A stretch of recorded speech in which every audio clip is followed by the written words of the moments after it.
Welcome to MSP 1337. I'm your host, Chris Johnson, a show dedicated to cybersecurity challenges, solutions, a journey together, not alone.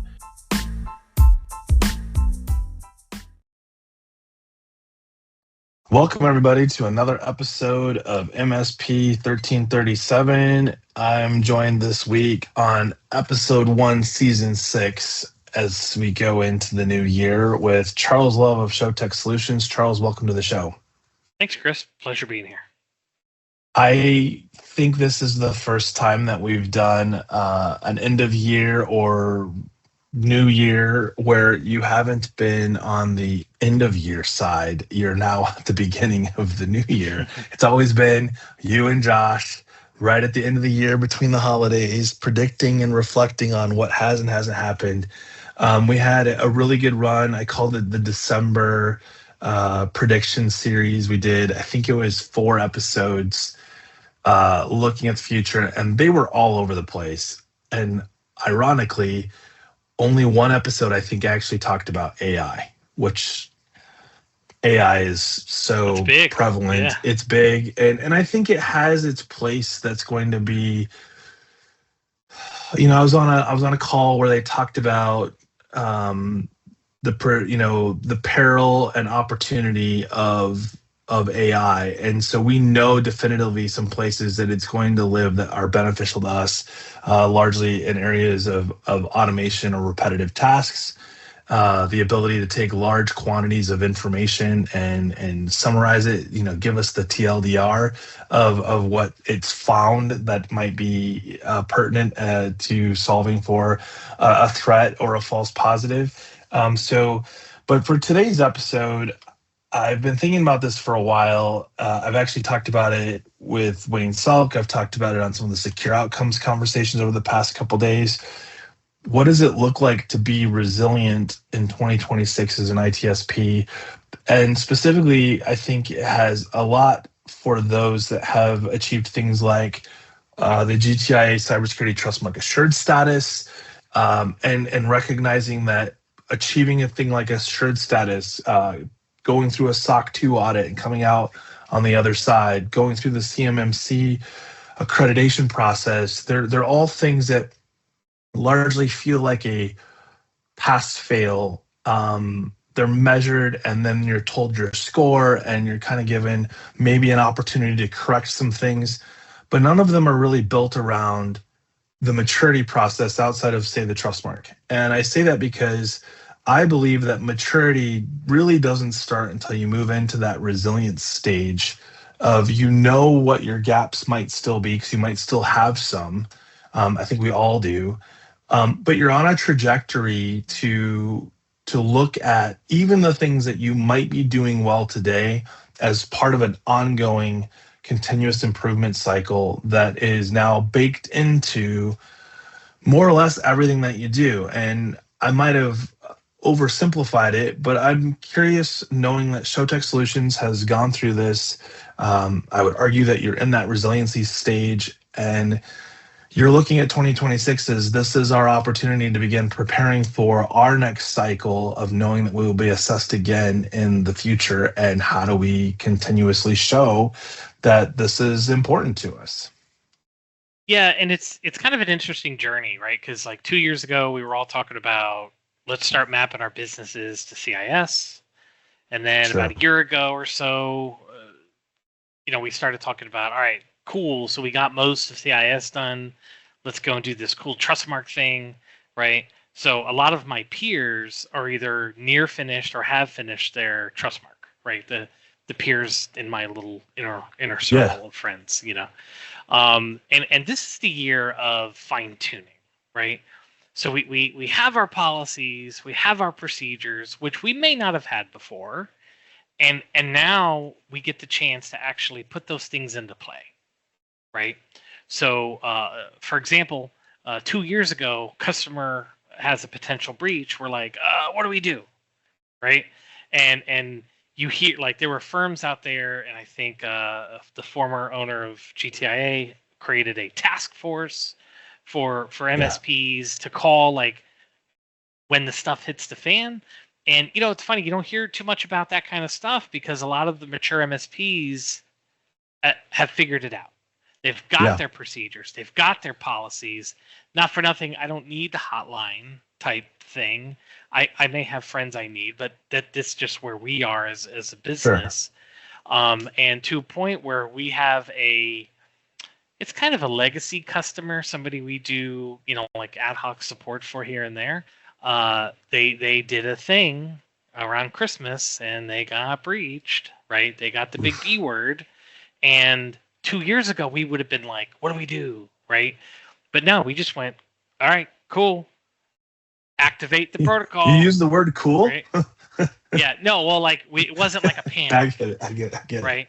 So we just activated our procedure, and we have a incident response commander, and he took charge, and he followed the thing. And even though we've done tabletops, when you do it with a human and an actual scenario, you realize, oh, I gotta make sure we feed the guys, right? So the little incident that happened just before Christmas, we've since modified it, right? Just small, nothing gaping like we didn't forget to do something, but now it's a matter of making it a little bit better, right? Making our procedure better, so the next time we have this procedure, we know what we're doing. It's kind of like landing a plane or flying a plane, right? I don't care how many times you've flown that plane, you always go by the checklist. Sure. And we went by the checklist this time, and it was great. We had what we call a post-mortem meeting after, and that's when, I like to do I did this when I worked for you, start, stop, continue. What do we start doing? What do we stop doing? And what should we continue doing? And one of the starts were, I need a break to eat. Or take, I was like, oh, okay. I don't think we have we don't, I guess it's just assumed, but we don't tell people, hey, make sure you eat. You know what I mean? Just something as simple as that. And then, some other things we've adjusted our policy. It just makes it better. And now we're looking at ways where, hey, could we have avoided this scenario for them? No, because they're not like a fully managed customer. But the cool thing here is all of our customers, they don't know this. They're benefiting from all the work that we're doing over the last 2 to 3 years to be ready in the event a boom type event happens, right? So now the guys and gals get to sit there and be like, well, what about this, right? What about this kind of scenario? And now we have a board where people are writing out ideas to try and make us even better, right? Finding gaps in our overall security, or not security, our offering, like, hey, what about BYOD at customers? What about this? So it's allowing us to kind of expand on the services we offer. Yeah, it's interesting. You talk about, we do this obviously when we do tabletop exercises, the after action, right? Like, okay, what could we have done better?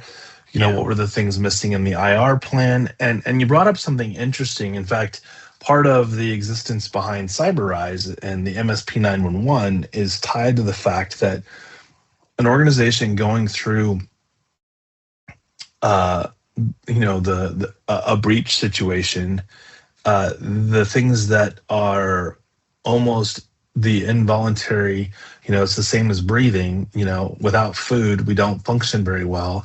And yet when you're in crisis, we've seen heart attacks and panic attacks and fainting and all the things that are tied to, because the involuntary responses of our system stop doing what they're supposed to, and as a result of shock, right? Like, so eating's not at the top of their list. Feeding the staff is not at the top of their list. Checking for, did you sleep? Are you sleeping? Are components that are necessary in order to be successful on the other side of the incident. To your point, there's never going to be a perfect IR plan, because there's always going to be another scenario that wasn't taken into consideration somewhere in the future that goes left or right of where your typical expectations were and why the plan was written the way it was. But from what you're telling me, yours is written in such a way, having gone through so much of your journey through CIS and the Trustmark Assured program, that it's about making adjustments and not going, "Oops, wish we would have had built a better plan." Yeah, like we didn't have any gaping holes. We just had a couple of like pinholes, like Sure. dumb things, right? Like a template for an email, making sure people leave, things like that. And when we talk about resilience, one of our tabletops actually uncovered something that we needed to investigate. So when you get on the phone with the breach remediation team, the incident response team, one of the questions they love to ask, was there PII on any of the endpoints, right? And every customer, no matter who they are, will always 100% say no. But we all know that not to be true, right? So one of the things we implemented last year was a product to do risk assessments for all of our customers. And that thing runs every month, and we know how much PII is sitting in Becky's download folder, right? Sure. To a point where it's giving a monetary value of, hey, I found 32 medical records in the downloads folder. And then when you look, it's all the employees' medical records. Why the hell is it in her downloads folder? Right? Yeah. So this not only did that solution help us address a potential right of boom scenario where if something happens, I can now answer that honestly. It now allows me to protect the customer so that when we have our security review with that customer, we can be like, hey, did you know, that you keep medical records, social security numbers, all this stuff on your PCs, and 9 times out of 10, their eyes go big and they're like, what are you talking about? They're not supposed to do that. Well, actually, Mr. Customer, you're the biggest offender. Right? And here's the data to prove it. Oh my God, like how do we fix it? Let me tell you how we fix it. And then we can put in an Intune policy to purge the downloads, things like that. Right. So but little things like that, like I never would have thought about 2 years ago, should we be running a PII scan on every endpoint every month? Right? Sure. But experience from a boom event tells me I should probably know the answer. Nobody's going to like the answer. No. Right? And we won't even get into reuse passwords, right? That's a whole other... that's a whole other... and I think with passphrases and some other things, some of that gets minimized. But to your point on the downloads folder, I was thinking about, the other day, you think about the generated PDF that a lot of medical systems, you see it even on websites, click here to download the report. And you click on the link, and whether it's downloading or not, it opens it in your browser. Yep. And I was thinking about that when you were saying that. I'm like, how many of those users actually knew that what they opened had been downloaded to their downloads folder? They just saw it open on their screen. Yeah, they don't realize it's there. So the opportunity is less of the human error element in this particular case and more about educating them on how some of those tools they use every day work, right? The argument of, use your tools, good organizations use the applications that they're spending money on. 10% is considered pretty stinking good, right? If you're doing 10% or better of taking advantage of the features of a application, you're better than the average user. Well, how many users are using the function that generated that download at 10%, having a clue that the 0.25% that they needed, which was to review before send to customer, executed, which didn't involve it ever needing to be downloaded, but as soon as they hit preview, it created an artifact that stored in downloads. And I know I'm oversimplifying. That may not be the case in this particular scenario, but I've seen it. Yeah. Oh, yeah. Like, it's so funny.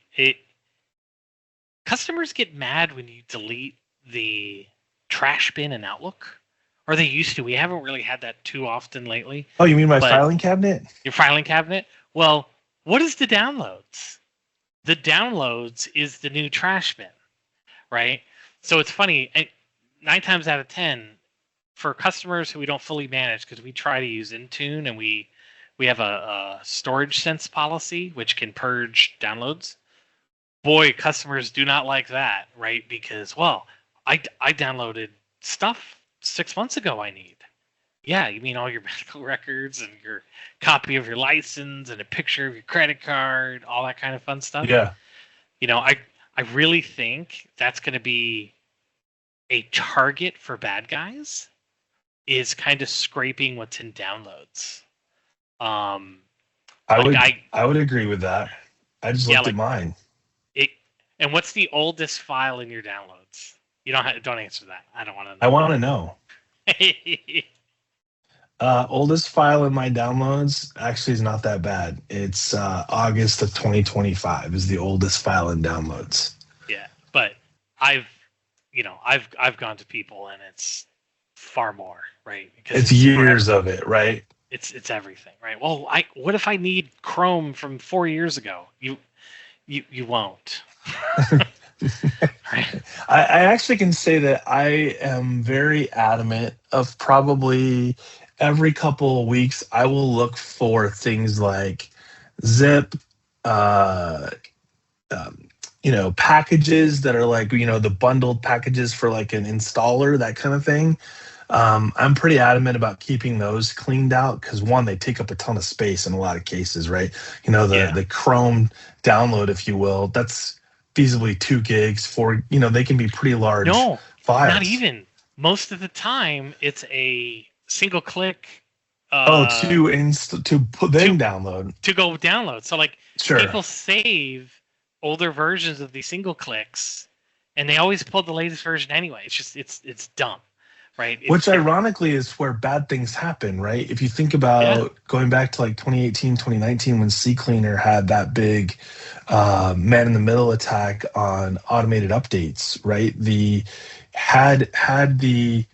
It's a perfect example of how someone could intercept going from version A to version B because you had version A, right? So if you have an older version and it's not being maintained, the probability becomes very high if you click on something that's older that it's pointed to something that is no longer supported, relevant, potentially compromised. It's a directory that no one's looked at in a number of years. Someone's just sitting there waiting and hoping that someone has that link in their downloads folder. Yeah, but I think this year it's a lot of MSPs are probably going to be adapting their offering a little bit to provide just more protection for customers and for themselves. Yeah. Right. Windows 10, which is what it's what you've always done, right? As an ITSP. Yeah. From the beginning, the responsibility or role played by your company was to do roughly 3 things. 1, ensure that the equipment that they have functions the way they need it to so that they can run their business. Number 2, make sure that it's not easily accessible by the eyes, ears, and fingers of those that should not have access to that business data infrastructure otherwise. And number 3, in the event that any of those things are compromised in any way, shape, or form, that you can efficiently and effectively get them back online. That's how we've always operated.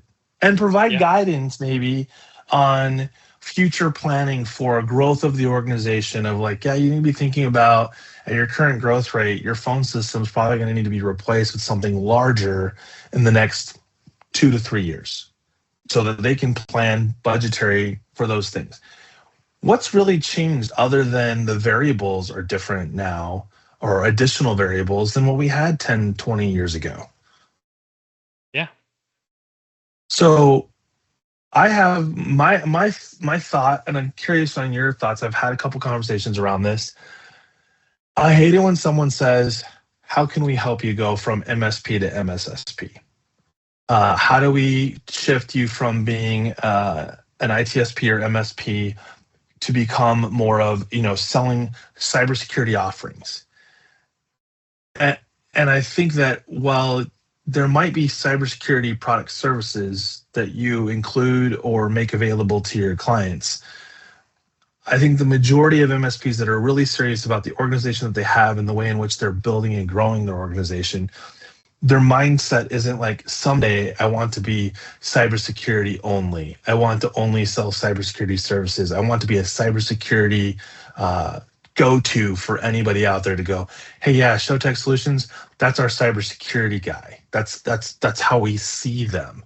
Because the reality is that they didn't hire you because of cybersecurity, I don't think. Am I wrong here? They think they did. Sure. Right? You know what I mean? Like, no, you guys are monitor only. No, but you guys handle all of our stuff. No, we do not. Aren't you an IT company? Don't you guys work on computers? I've seen you at Best Buy.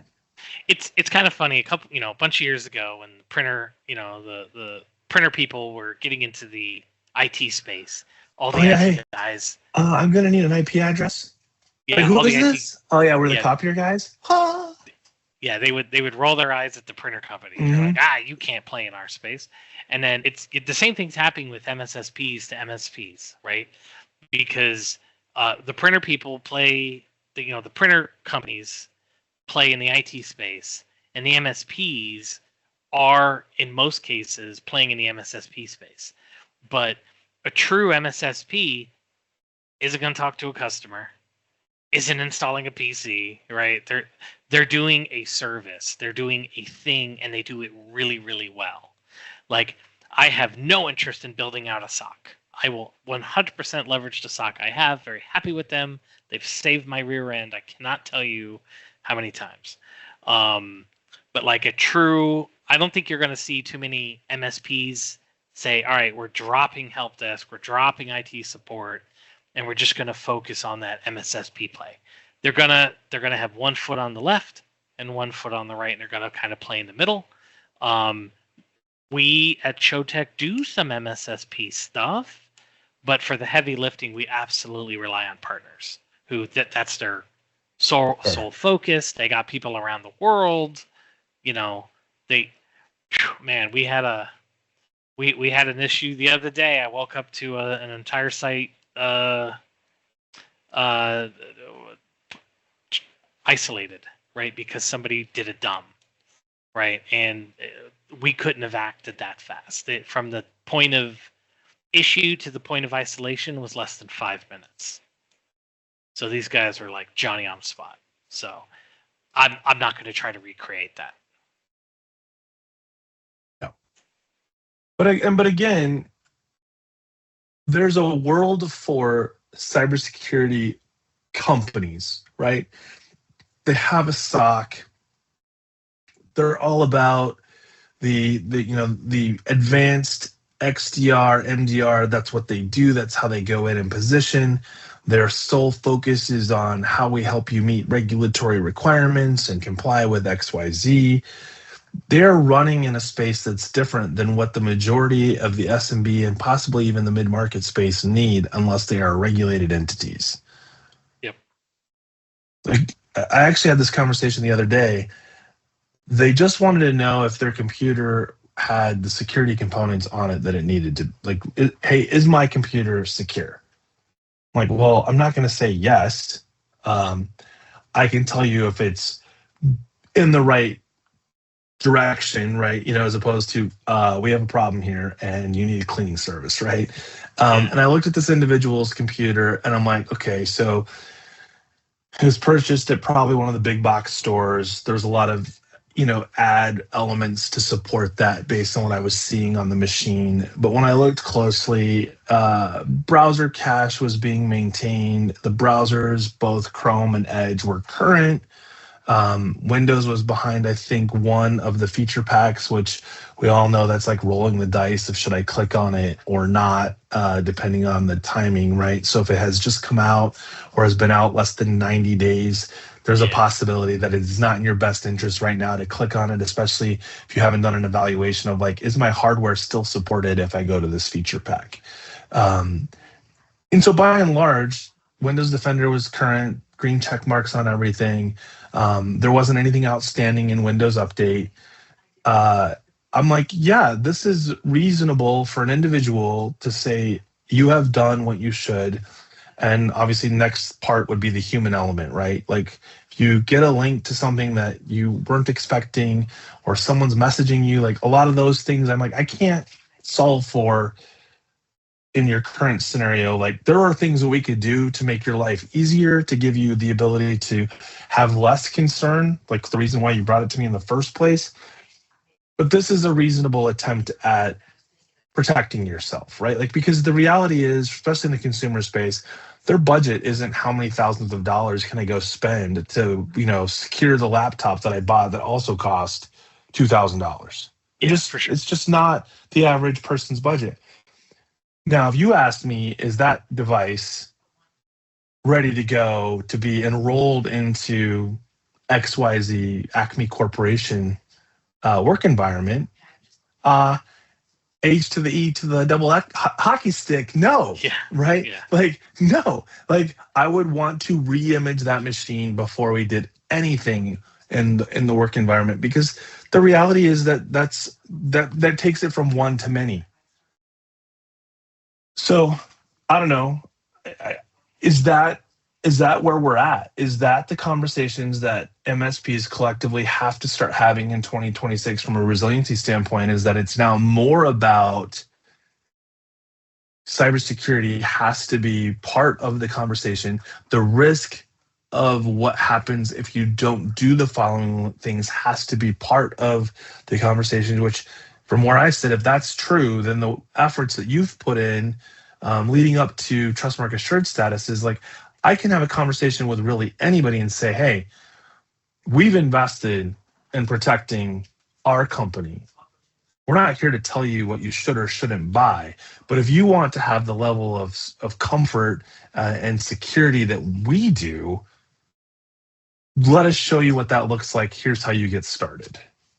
Yeah, and we're dealing with somebody, a prospect, and they're like, "Well, tell me about your security stance." I said, "Let me tell you this, right?" And I went through the whole what is this, politics? Yeah, I went through the whole Trustmark thing, but I said, "Look, all things aside, there's not a single thing that we sell that we don't use internally. So if it's good enough to protect our business and the fact that we have access into all of our customers, right? Yeah. You should take comfort in that, knowing that if we're running it, you're going to run the same thing, because we're going to be experts at it. We're not going to give you something that we don't use, because I want to make sure that we're the best at it." Right. That's an interesting. I think that's part of the challenge too, right? Is that your audience that you have, while looking to you for guidance, is also seeing the news, reading what's in the media, right? Like the news cycle, for not for nothing, it seems like there's always something tied to what a threat actor did. And it could be on the side of they were caught and yay, we got rid of this cell or this group, or we know who did this and we're circling to the vultures are going to take them down. But then there's the other side of it that I think is missing, is like, this isn't happening to everybody in real time. And the level of impact isn't being talked about, nor is if my machine was compromised, what did they actually get? Because those are the conversations that have to happen in order for it to be really about protecting the business where they're at, right? Because if they're like, I don't have anything worth protecting, that might be a tough conversation to point out. Maybe there are a few things that they might be concerned if they were to go away. But like, when I hear MSPs go in and say that they have, this is the stack and everybody gets the stack and that's it, no compromise, whatever, I always have this like weird feeling if the hair goes up on the back of my neck. And is it like, are you really providing the appropriate services to that business, or are you just selling off of a line card and that's it? And then I want to ask questions like, who's checking the integrity of the service? Like, we've all been there, sold them a firewall, the lights were blinking, they were green, we're good. Unless they call me and ask me to change a firewall rule, firewall management being done just fine. Yeah. Any last words for the resilience of 2026? Anything that you're looking forward to? If the industry can get a handle on all the AI hype, I would appreciate it. Like you got these people out there who are, oh my god, AI will answer my calls, respond to my emails, I'm like, do you hear yourself? Like, yeah. If it could do all that stuff, you're not needed. Right. You know what I mean? So yeah, I don't know. Yeah.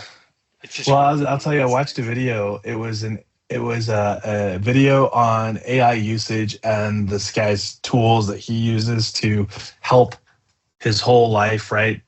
And it gets clear in the very beginning that the video, the person talking, is a manifestation of the actual person, that all of the voice is done through AI. And I'm like, oh, isn't that great?